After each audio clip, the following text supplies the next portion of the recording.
Nick was Associated Press. Staying awake for the final leg of a nearly 12-hour Thanksgiving Day football odyssey can be challenging enough while fighting off a turkey-induced slumber. The New York Giants and Washington Redskins didn't make that task any easier in their sloppy, mistake-filled contest. The Redskins rose from the ruins of a dreary March to the finish of the holiday triple-header to prevail 20-10 at FedEx Field in Landover, Maryland.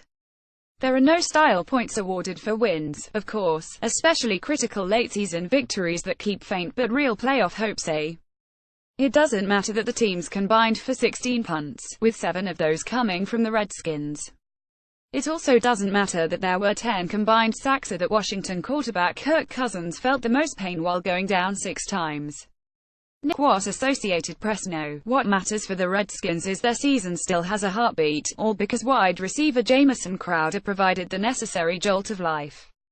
Washington tried extremely hard to lose at home in prime time against a team that entered Week 12 with a 28 record. The Redskins moved the chains on just 26% of their third down attempts, 4 of 15.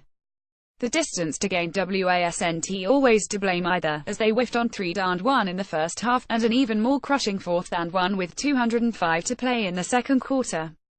They also somehow managed to take a delay-of-game penalty coming out of a timeout while facing 4th and 1 on the Giants' 40-yard line during the fourth quarter of a 10-10 contest. That plunged both the game and the Redskins' season to new depths of despair. But Crowder emerged as the one shining light amid a sea of darkness. He erased all but bumbling and made sure his team still had at least a fingernail grasp on a postseason push. His brilliance Thursday night can be measured a few ways. Let's start simple. Cousins finished with 242 passing yards, and Crowder was on the other end for a career-high 141 of them. The second-best receiver on either sideline was the Giants' Tavares King, who was far in Crowder's rear view with just 36 receiving yards on 2 catches.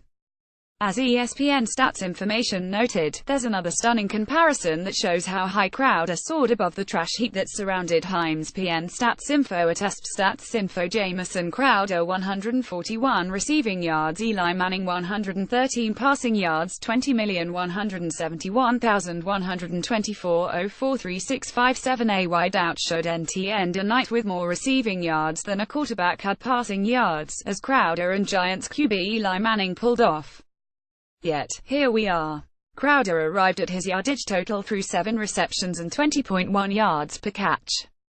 He was a consistent chunk play outlet, a status punctuated by his 15-yard touchdown catch that briefly gave Washington a third-quarter lead.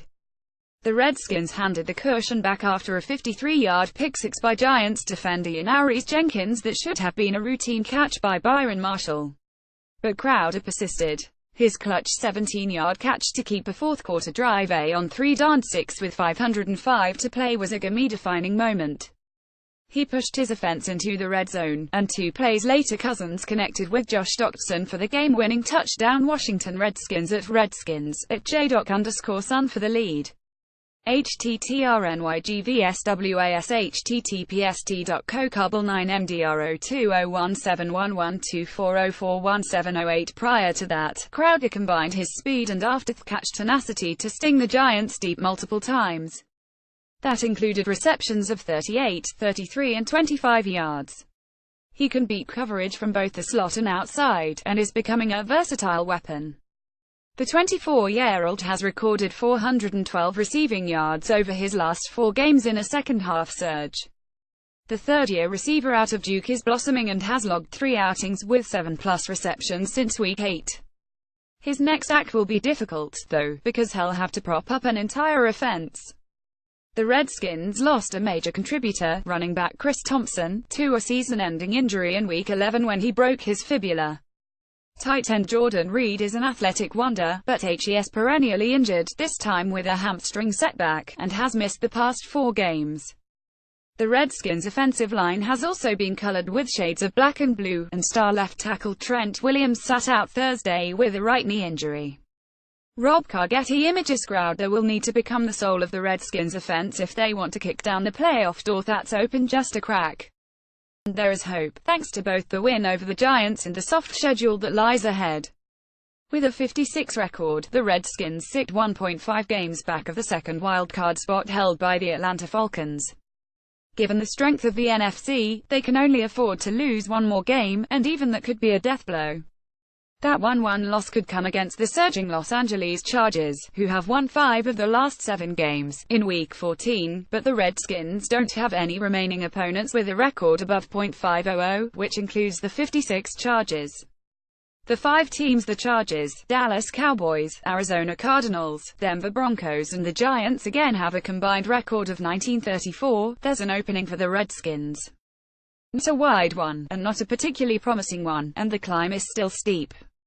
But having any postseason chance at all is a victory for a team that had lost 4 of its last 5 games heading into Week 12. The Redskins aren't sunk quite yet, but they're not floating, either.